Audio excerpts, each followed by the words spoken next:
Let's step back in time to March 18, 1990. Boston.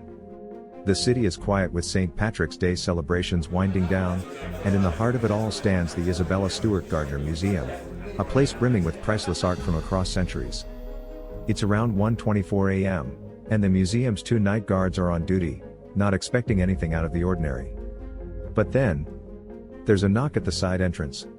Two men, dressed as police officers, claim they're responding to a disturbance call.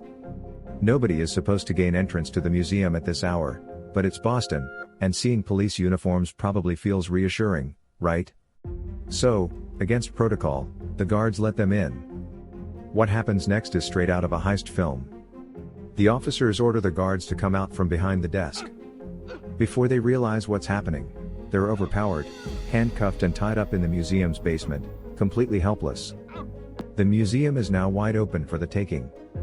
These two men, whoever they are, don't waste time.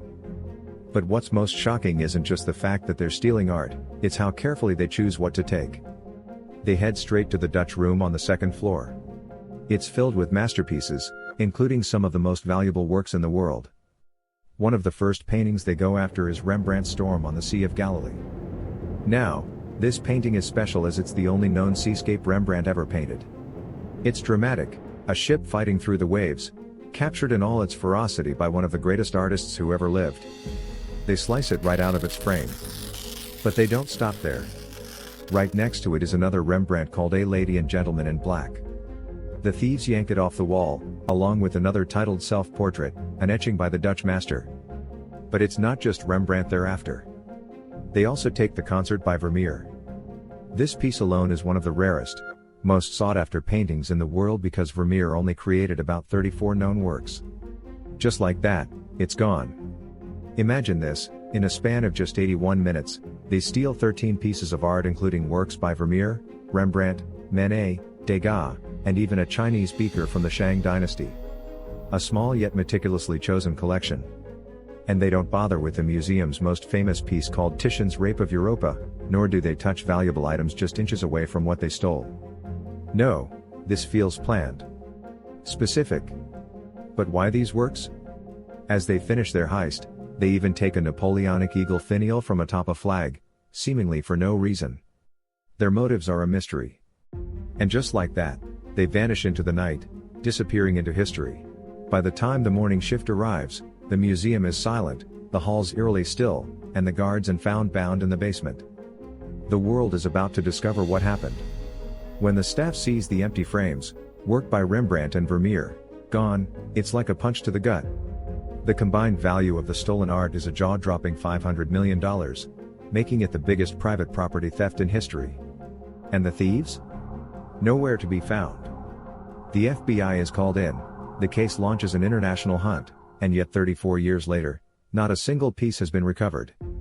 Not one. The question that haunts everyone is who did this? How did two thieves pull off the largest art heist ever, and more importantly, where is the art now? Early on, investigators suspected that this wasn't a random hit. The crime seemed too well organized, too targeted. Rumors swirled about involvement from the Boston underworld. Some even suggested that notorious figures from the Irish mob were involved. And in a city with deep ties to organized crime, it didn't seem impossible. The FBI followed leads for decades. One theory suggested that the art had been used as a bargaining chip by criminals. Another rumor placed the stolen works in Ireland, possibly traded between criminal organizations. Yet, despite extensive searches, raids, and interviews, none of these leads panned out.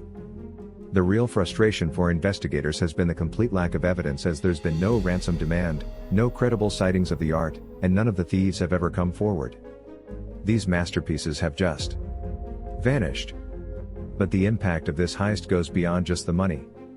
Imagine standing in front of Vermeer's The Concert or Rembrandt's Storm on the Sea of Galilee, only to realize that these masterpieces, these windows into history, are gone. They're part of our cultural heritage, and their loss leaves a hole not just in the museum but in the art world itself. To this day, if you visit the Isabella Stewart Gardner Museum, you'll find empty frames hanging in their original places. The museum has left them there as a powerful reminder, almost as if they're waiting for, and willing the art to return. The mystery still captivates the world.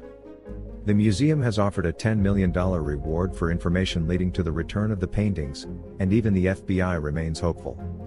New leads surface from time to time, rumors of art hidden away in basements or vaults, but nothing definitive ever materializes. What's perhaps most fascinating is the sheer audacity of the crime. Two men walked into a prestigious museum, in the middle of a major city, and stole 13 pieces of priceless art. And then just vanished. It's the perfect crime. But there's still hope that maybe one day, we'll learn who these thieves were and where they hid their treasure. Maybe one day, those empty frames will once again hold the masterpieces they were meant to display. Until then, the mystery of the Isabella Stewart Gardner Museum heist remains one of the greatest unsolved crimes in history. We're all still waiting for the final chapter. Like and subscribe for more heist histories exposed.